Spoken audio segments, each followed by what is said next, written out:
This content may not be suitable for all audiences. Listener discretion advised. And in my daze, I saw this dark humanoid shape just sitting at the foot of my bed. It didn't take long for their eyes to adjust to the darkness in the woods, and the woods were deadly quiet. From Disturbed Media, join your host, Chad, for true tales of horror, bizarre happenings, and unexplainable events. This is Disturbed.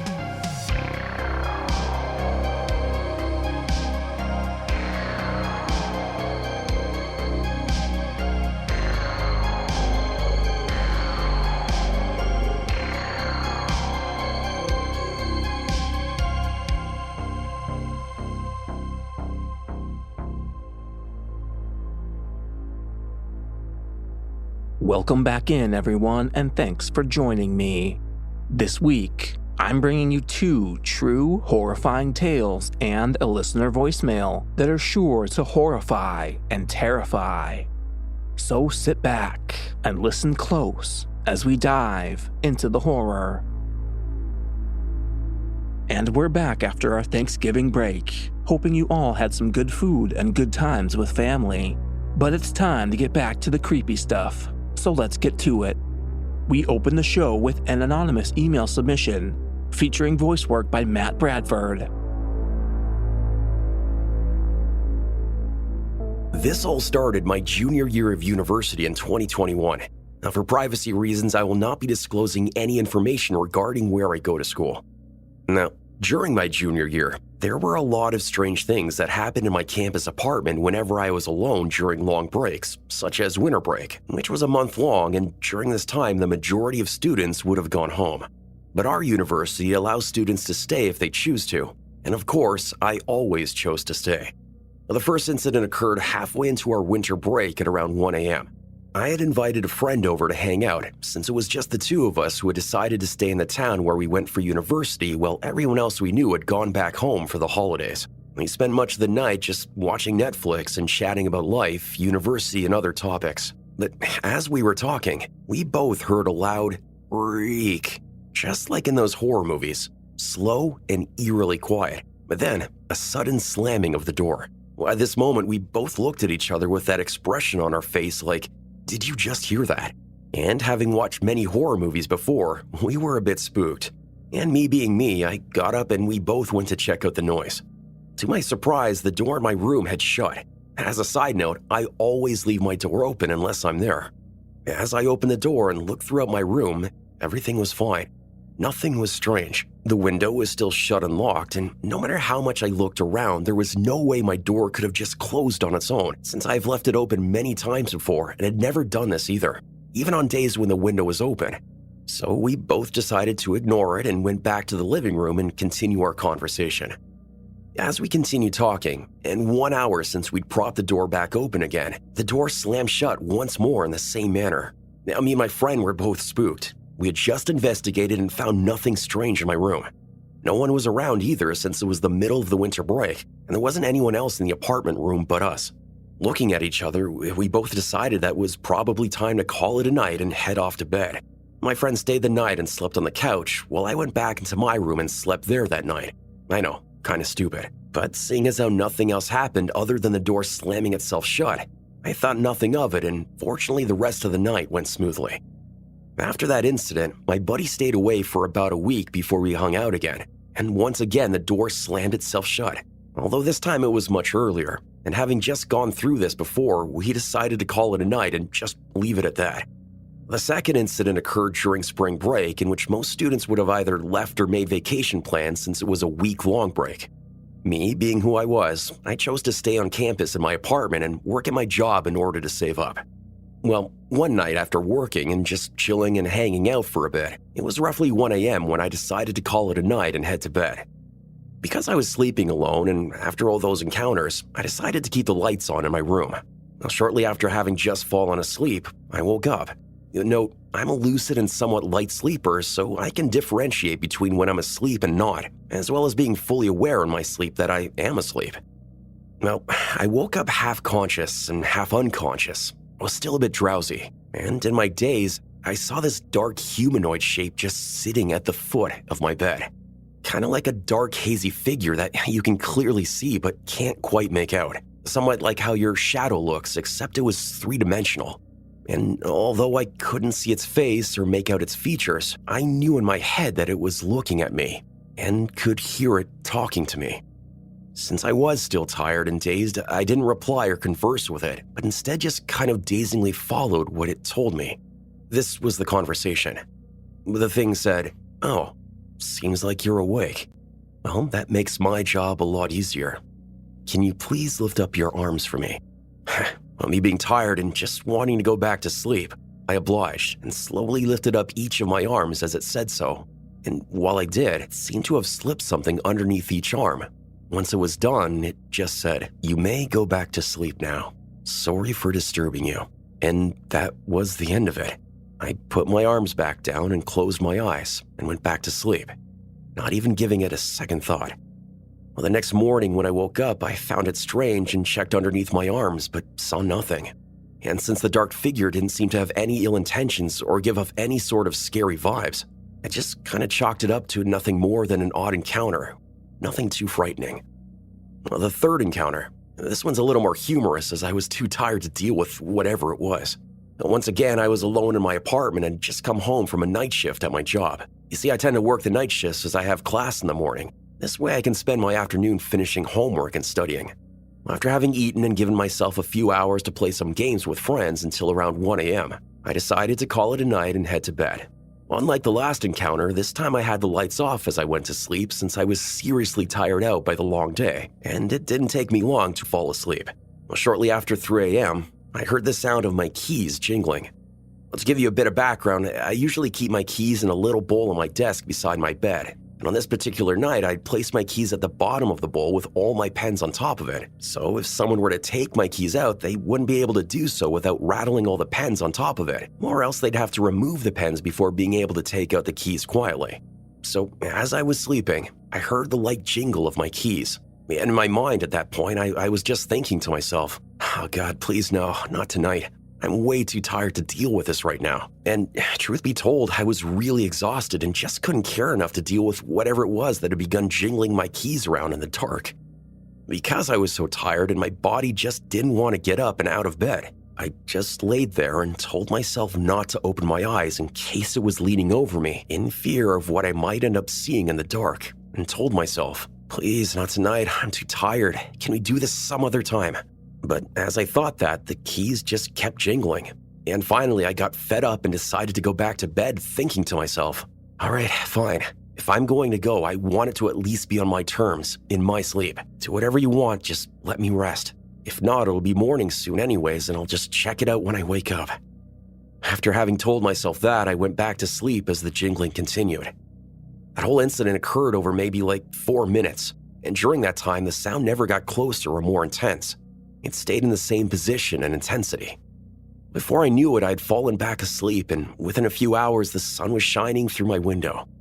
As I woke up and checked on my keys, they were in the exact same location and position I'd left them the night before. So, as to where that noise came from and who was in my room jingling my keys, I have no idea, as I was the only one in my apartment and no one else had access to my room, nor were my roommates around since they all had gone home for the weekend. Now, similarly, the next weekend I had to go home for the weekend, and while I was at home, it happened again. Except this time, when I woke up in the morning and checked on my keys, they weren't in their original position. Now, they'd been moved from my bookshelf to my desk. Well, this is the last incident. Well, there's something important that should be noted. In my culture, there is a belief that if you smell something rotten when there's nothing around that can cause it, it is a sign of the dead being nearby. This will come in handy when understanding this next incident. Well, during the final week of college, my roommates and everyone else had all left since they all have their exams during the first few days of the week, thus allowing them to move out early. But as for me, unfortunately one of my classes decided to have its exam on the very last day of the week, Friday. So I was stuck in my apartment as the only one there until then. It all started on Thursday evening at around 5 or 6 p.m. while just chilling in my apartment playing some games on my laptop in order to pass the time. I started getting a very strong whiff of a rotten odor. As my nose picked up on the scent, I got up out of my chair and started wandering around my apartment and looking for the source of the smell. I checked my room, my roommate's room, and even the trash, even though I had just previously taken the trash out the night before, and all I had left in the apartment were cup ramen since I didn't want to cook since I only had 2 days left. Well, no matter where I went or where I checked, the smell still remained. The smell was always at the same distance away from me. The best way of explaining this would be trying to walk towards something, but no matter how far you walk, you're always still the same distance away from it as when you started. So after a thorough search of the apartment, yielding nothing, I eventually decided to just deal with it and ignore it as best I could, even though I could still smell it. It was at this moment that the old saying and ghost stories from my culture popped into my head about how back in the day when traversing the woods at night, many would encounter rotten smells and see the dead following them. At this point, I got a bit spooked, but seeing as how I saw nothing and the smell never seemed to be approaching me or getting any stronger, as well as the fact that the previous 3 incidents have occurred without any issue, I felt no sort of immediate threat and just decided to live with the smell, not dwelling on it too much. Eventually, after a while, the smell faded, but it would occasionally show back up again periodically for the next month before disappearing.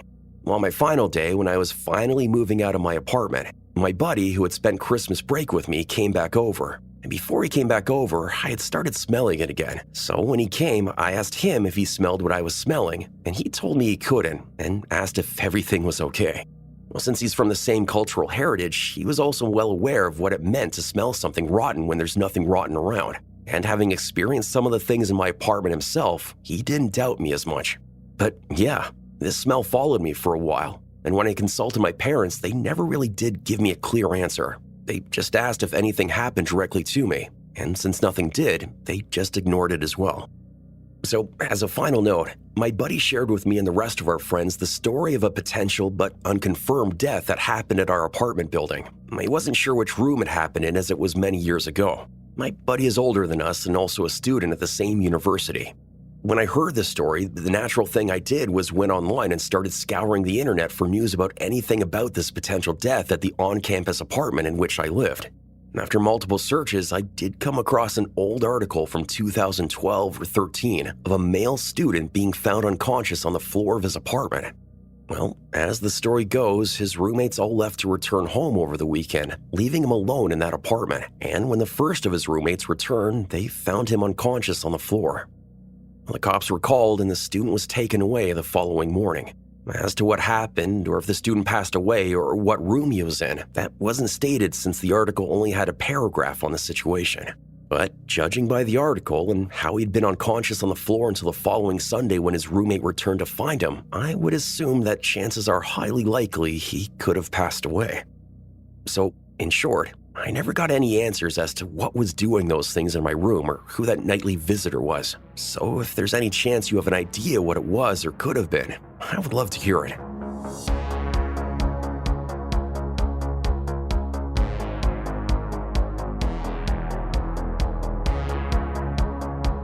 Do you have your own terrifying tale or unexplainable event? Visit disturbedpodcast.com/submit to send in your story today. Up next, we have a listener voicemail from Carissa, and we meet the Red Figure. I'm a huge fan of the podcast, and I've listened through all the episodes, some of them twice, and I love how the format has changed through the years and through the seasons, and it just keeps getting better, so keep up the good work. It's very entertaining, and it's actually very educating as well, and that's what I appreciate about people submitting their true experiences. It's actually very helpful for the rest of us. Even though it was terrifying for them, I'm grateful that they're sharing it, so maybe someone else can be saved because of it. I have a story. I kind of wanted to share this for a while, but I never really know if it fits here or if I need to share it somewhere else, but to me, it feels like it fits. Right now, I am a 42-year-old female, and this happened back when I was about 3, so 1983. We lived in Tucson, Arizona, in a trailer just out in the middle of the desert. I remember looking out all around it, around all sides of us, and noticing that there was nothing but desert. It was such a vast area. We lived on a big ranch. It was beautiful because there was mountains way in the distance and it would snow, but it was very desertous. Anyway, so, you just kind of get the feeling of being alone. My brother, me, my mother and father all lived in this trailer. And one night, everyone was asleep. It was the middle of the night, probably sometime in the very early morning or, midnight to 2 a.m., something like that. I didn't have a clock, so I'm not sure.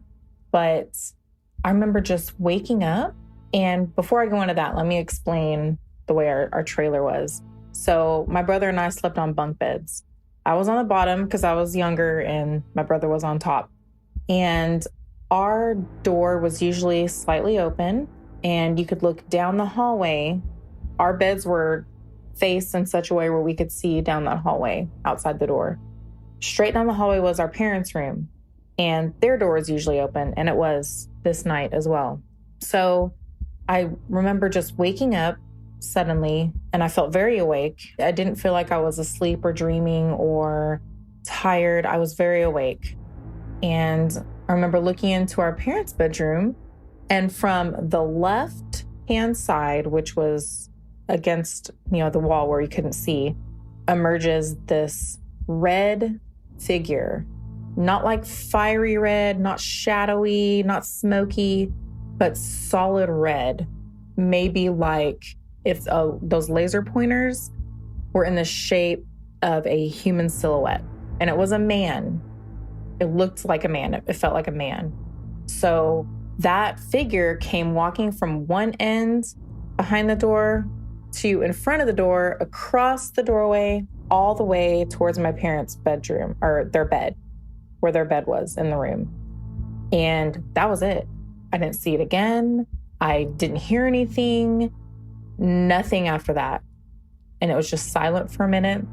And I remember whispering to my brother, "Did you see that?" And he said, "Yes." And my blood just ran cold. And I was like, oh my gosh, he saw it too. This is real. We didn't talk about it that night. I think we talked about it the next day. Like, what was that all about? What happened last night? And we didn't really talk about it for years. Then we moved to Texas. We were talking about it years later. And I said, "Hey, what do you think that was that went into our parents' bedroom that night?" And my brother thinks that ever since that night, like that night was the night when maybe a demon or the devil himself went into my parents' bedroom and either consumed them in some way or he possessed them. So maybe that's why our parents got divorced and that's why they started arguing and things changed, which from a kid's point of view, it makes sense. Looking back, I mean, anything is possible. I'm very open. Who knows what that was? I've tried to look things up online and see what that is. And I haven't quite found anything that matches what I saw and kind of what my experience was. So if anyone has any ideas about what that was and what was going on that night, I would love to hear it. This was in Tucson, Arizona. We did live near reservations. There was a lot of Navajo reservations around there. We hung out with a lot of Navajo kids, went to school with them. My brother did anyway. It felt like a very spiritual place. There was definitely a lot of history there. And as a child, I could feel that there was definitely a lot going on this side and the other. So I'm not sure if it ties into a legend or what. It was a very interesting experience. And I've thought about it a lot over the years. And especially since listening to a lot of these podcasts now that have paranormal stories, I love it because it makes me feel like I'm not alone. I'm not the only one who's had some strange experiences. And maybe within this community, we can figure out what this was, or maybe some ideas.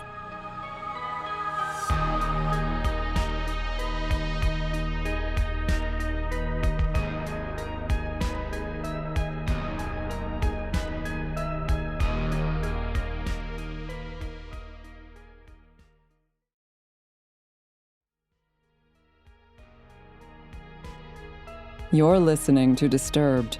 Now back to the horror. And finally, we close out the show with an email submission from Everett, featuring voice work by Stephen Brink. And we have an experience deep in the woods.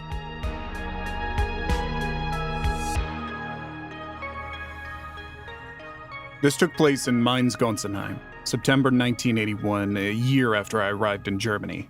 Wild Park is a park located in the village of Gonsenheim. In a small part of the park was a small animal park, goats, rabbits, wild boars, and a few other animals that were native to the Mainz area, and sat on the edge of the Lindenbergwald forest, a natural area. New forest trees were the majority of the trees that grew here. Many had been planted after the war or replacement for trees that were their replacements. On one side of the park, there were fairly new homes. In front were some older homes. Wild Park was well lit up until the walkway enters the Lindenbergwald. There wasn't a light until the end of the trail about 5 miles away. The road was more like a trail. The surface was flat and smooth, as very few vehicles were ever allowed into this part of the park. People could be seen walking, enjoying strolls as they went along. Horseback riders could be seen pacing the trail, and children could be seen playing nearby. A wide tree and a grass lane-lined trail made its way through from one end to the other. The trees provided the right amount of shade, and places the sunlight broke through. In walking through the Lindenbergwald, a couple of chapels sat along the trail, along with several memorials and a couple of cemeteries that dated to the 1700s. While attending the required German Head Start course, soldiers were told of some of the stories of the area. One story centered around the Bodenheim, an Alemannic tribe who lived in the region of the modern city of Mainz on the Main River. It's been said that the Romans for years have tried to negotiate with the chief of the Bodenheim and other Alemannic chiefs. After several rebellions against the Roman Empire, the emperor, with the support of the Burgundians, attempted to capture the leaders of these tribes. Around 371, the Romans were forced into an alliance with the Bodenheim. As part of the deal, they were to relocate from Mainz to Britain. When not fighting the Romans, the Bodenheim and Alemannic tribes were warring with the Visigoths, Ostrogoths, and Franks. All these tribes practiced their pagan cult activities, worshipping certain trees, the waters of the rivers, hills, and mountain valleys, in whose honor they sacrificed horses, cattle, and countless other animals by beheading them, and imagined that they were performing an act of piety thereby. As Christian sanctuaries and churches started to appear on the European frontier, the Alemanni sought out in destroying such structures. The story begins around 400. One version claims that 5 Catholic clerics were forced to flee from North Africa to Italy after being persecuted by the king of the Vandals. In another version was a Greek priest from the Isle of Naxos was exiled to Mainz, where he became a missionary. The legend finishes that a priest had been executed because of his faith. After being decapitated, he reached down, picked up his severed head, carried his head in his hands to the place where he wanted to be buried. Our division was known to train hard. Every 3 to 4 weeks, units within the division would be training at the local training sites. Every 2 months or so, the division would hold a major training exercise. We knew our jobs well. It showed in our training. In a way, Wild Park was an extension of our training sites, only we would wear civilian clothing and stay away from the general population when we practiced certain tasks.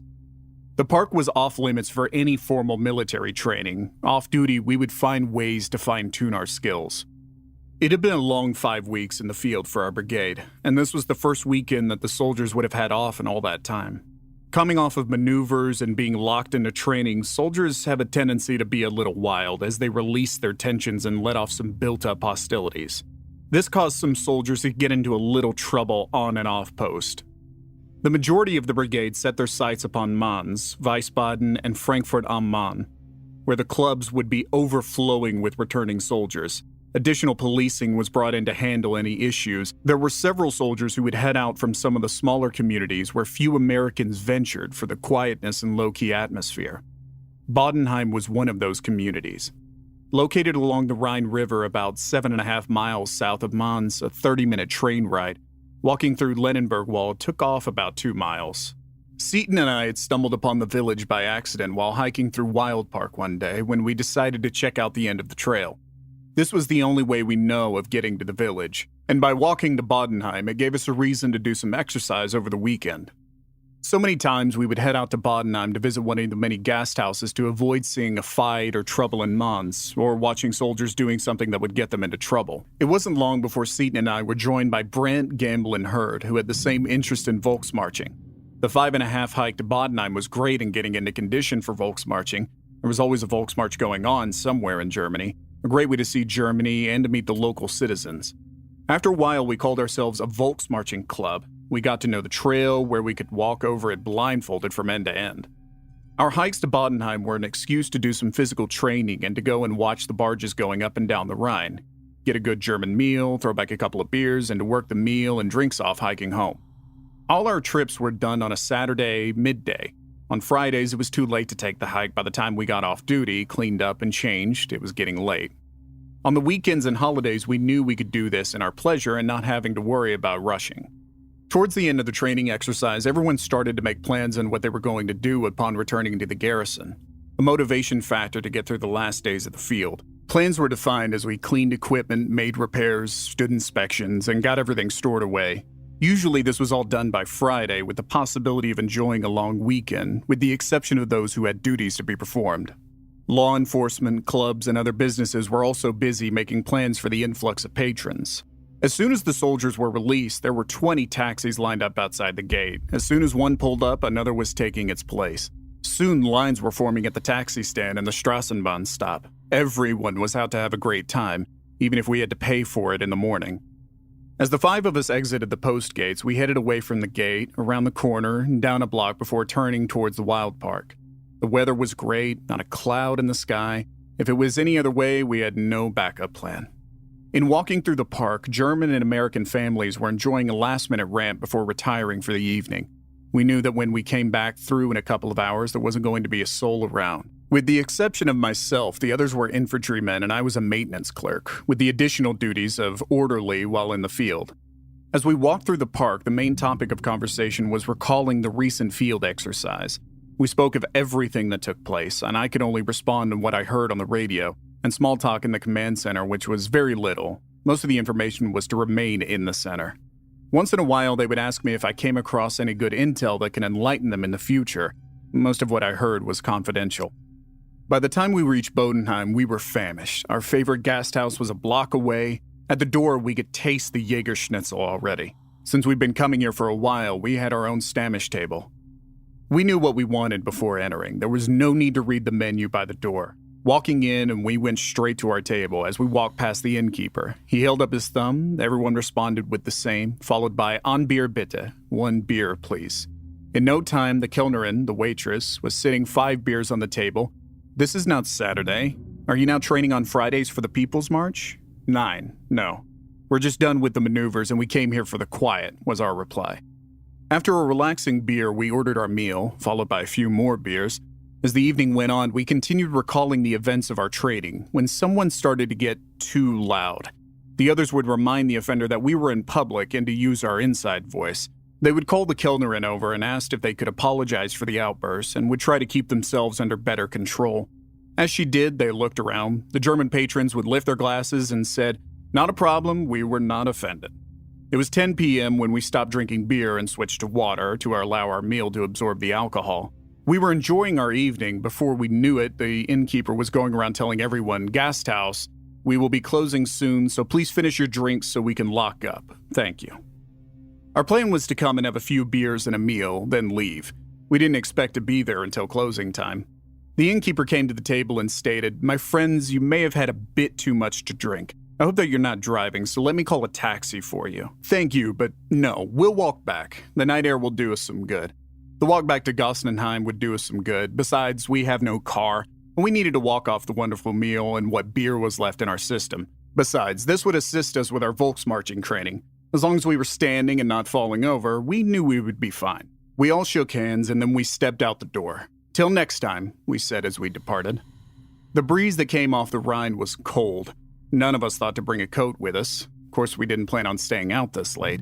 And looking at our watches, it was 2:15 in the morning. The streets were bare, the fog was wrapping itself around the light that the few streetlights gave off. Someone said this was the perfect beginning to a horror story. The moon was being obscured by a huge cloud. There was nothing to be scared of. After all, in the field, we did a lot of night marches and movements. This was nothing any different. Same thing, a different day. Besides, what was going to harm us? The entrance to the Lindenberg Wald on the Bodenheim side appeared to be a huge mouth laying wide open as it waited for its next meal. Beyond that, the woods were void of any light. Taking a few steps in the woods, we stopped to allow our eyes to adjust. It didn't take long for their eyes to adjust to the darkness in the woods, and the woods were deadly quiet. Being scared was a state of mind, and courage is being scared to death but saddling up anyway. As we stumbled forward, we were starting to make fun of each other using our outdoor voices. Since there were no homes besides Bodenheim and Gossenheim, we could be as loud as we wanted out here. Unless we ran into the Waldmeister, the forest master, or ranger. The German quit hours were strictly enforced. Off in the distance, we noticed a huge bonfire burning. Just beyond that were several smaller fires. This was not a place for us to be. If the Waldmeister or the police, were to come along, they would somehow place us in the mix of whoever had the fires going. So we picked up our pace. The quicker we got out of there, the better. Police is known to take names and ask questions later in Germany. Like many European countries, everyone is guilty until proven innocent. Another fact, we had no idea if there were any specific hours that we could be in the park, or at least we never saw any posted. Then, from out of nowhere, we started hearing horses coming down the trail, and they were coming fast. This was strange to think someone was out here riding with limited moonlight. Immediately, we jumped behind some trees to keep from being trampled upon. This far in the park, there was no way to call for or get any assistance if we had gotten hurt. Just as soon as we got behind the trees, we could see the shadows of horses passing in front of and behind us. Whoever was riding these horses certainly were not looking out for anyone walking around. On the other hand, who would expect people to be walking around this late at night? We noticed that the horses had no legs and the riders were wearing clothing we had never seen before. Once the horses had passed us from our location, we noticed people coming our way with torches. We knew something was amiss. Most people walking around at night would be carrying flashlights, not torches. By the look of the torches, the individuals were coming at us in a straight line. Whatever was going on, we didn't want to be any part of it. We noticed those who were carrying torches wore simple sandals that were tied all the way up to their knees. As we planned our next move, arrows started hitting the trees next to us. When an arrow hit the tree just above our heads, it was time to move, and to move quickly. The main goal was to escape and evade whoever was out there, and to get out of here as safely as we could. Recently, our company had went through some escape and evasion training, and now was the time to put that training to use. Our movement was fast with long periods to look around to ensure we were not being followed. Noticing some bushes across the trail, we hightailed it over and took cover. Once we noticed no one was around, we slowly moved to another point and waited for a few minutes to listen and look for any movement. Off in the distance, we could see torches moving as if they were looking for someone or something. Once in a while, we could hear someone riding a horse on the trail. When we realized that we were not the main subject of the search, we didn't want to be caught up in it. The main objective was to be as quiet as possible and move quickly. The best solution we could think of was to walk in single file. Gamble took the lead, followed by Hurd, myself, Brandt, and then Seaton. Gamble was used to taking point, as Seaton was accustomed to rear watch. I was in the middle since I was the only non-infantryman in the group. Using the cover of darkness, we slowly made our way towards Gonsenheim and the small zoo. We watched and listened as the torches passed us. We tried not to look their way, fearing the glow from our eyes would give us away. The communication plan was simple. The right hand would go upon the shoulder of the man in front so we could remain close. A tap on the left hand on the man in front indicated an immediate stop. We would move as one. As Gamble's left foot went forward, everyone's foot moved. At one point, we just came to the end of a hedge. We could see a horse with its rider looking around. Everyone ducked down, and it appeared that the rider wasn't interested in us. He was looking for something or someone else. No one dared to breathe, in case the rider heard us, nor did we want to spook his horse. Things took a drastic turn when we could hear the sound of howling dogs. Did we make a noise? Did we drop something? Did someone realize that there was a witness around? Off in the distance, we could see the glow of a streetlight. We had come too far now to get caught by whoever was in the woods. We heard stories of individuals who were just feet away from freedom, only to be captured and sent back to meet their fate. For a while, it sounded as if the dogs were gaining on us. Our thoughts were to remain calm and not let our fear take over us. If the dogs found us, we knew it would be too late for us. When the sound of the dogs started to turn away from us, it was a relief. Was there someone else out here? The howling sound turned into arfs. A herd whispered, "It sounds like they cornered whatever they were hunting." Then there was total silence. The main bonfire got bigger, and the sparks danced their way towards the sky. We were wrenching to hear anything, but there was nothing, as if the woods were dead quiet. We dared not to move in case a horseman remained just a few feet from us. We didn't want to jump up into someone's arms that would be an immediate danger to us. Suddenly, trumpets could be heard. The horseman turned his horse and rode off.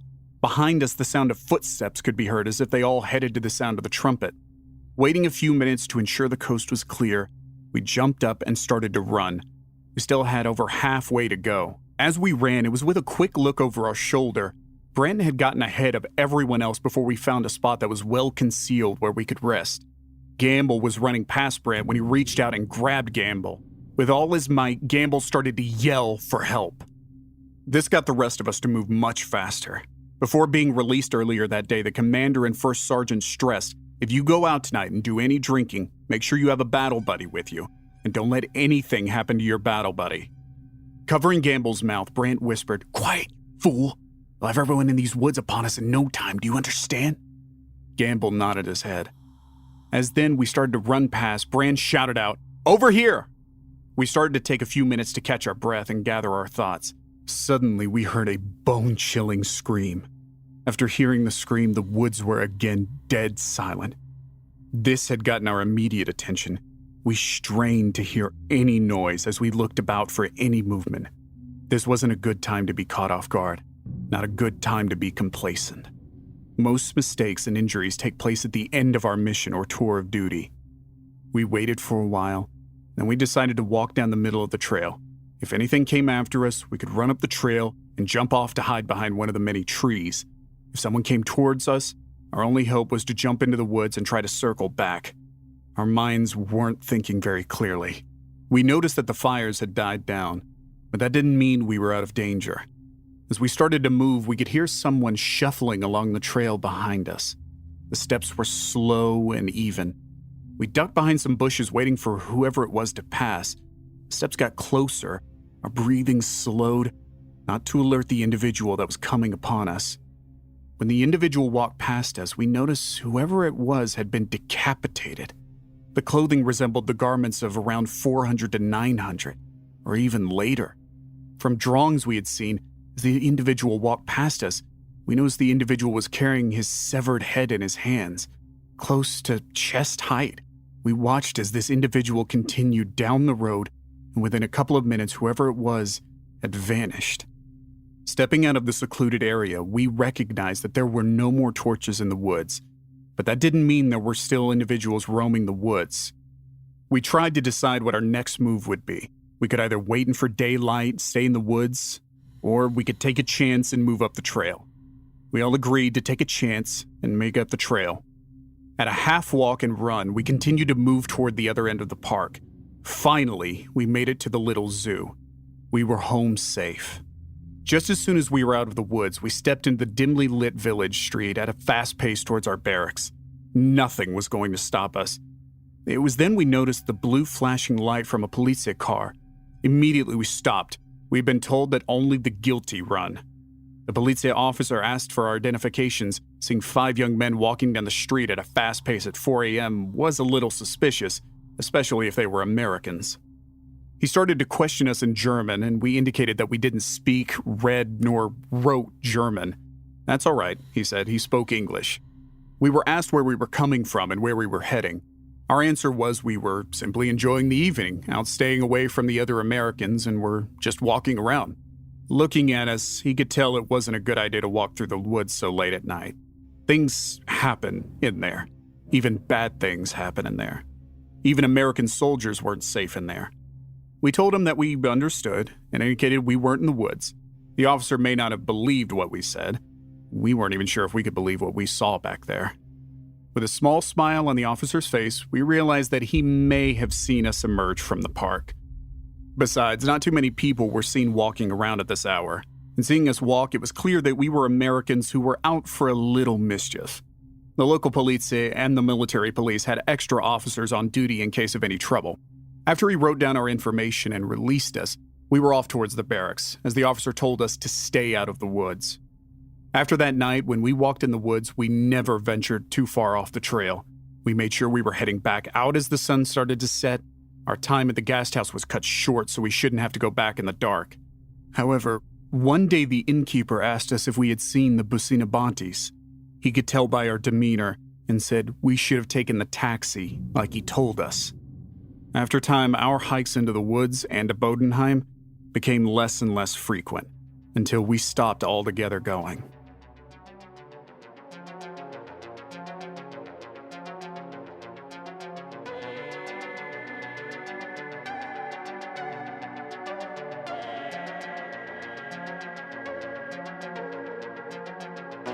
Follow our social channels on Facebook and Instagram at Disturbed Podcast and on Twitter at Disturbed_pod. Don't forget you can send in your own true terrifying tale, either in writing or send us a voicemail. Head over to disturbedpodcast.com/submit to see all the submission options. If you'd like to support the show and gain access to bonus episodes, ad-free content, and early releases, visit patreon.com/disturbedpodcast or subscribe directly in Apple Podcasts. And a big thanks to our newest supporters, and there's plenty to list off here. Bison14, Joseph Martin, Annika H., Kelsey Lee, Charisse Vanel Santos, Jennifer Campbell, Aaron Michael Cox, Samantha McNamara, Hey Z Hey, Amalia Ortega, Scars Rodriguez, Casey, Sarah Millette, Scrubs is number 1, clearly a birth name, Stephanie Conkle, April Tanner, Latasha Ash, Cassandra Wisensee, Patty DeBon, Daniel Holman, Nick Otto, Annie DeBatz, Will Soto, Russell Gelfo, Jeremy Krankovich, Jonathan Smith, Liz G, Devin, Jacob Tonkin, Ryan Gear, Adrian Mether, Megan Linton, Wayne Washington, and Katie Poe. A huge thanks to all of you for supporting the show. Music by Carl Casey at White Bat Audio and co.ag. Thanks for listening. We'll be back next Thursday with a brand new episode. And don't forget to stay safe out there, y'all.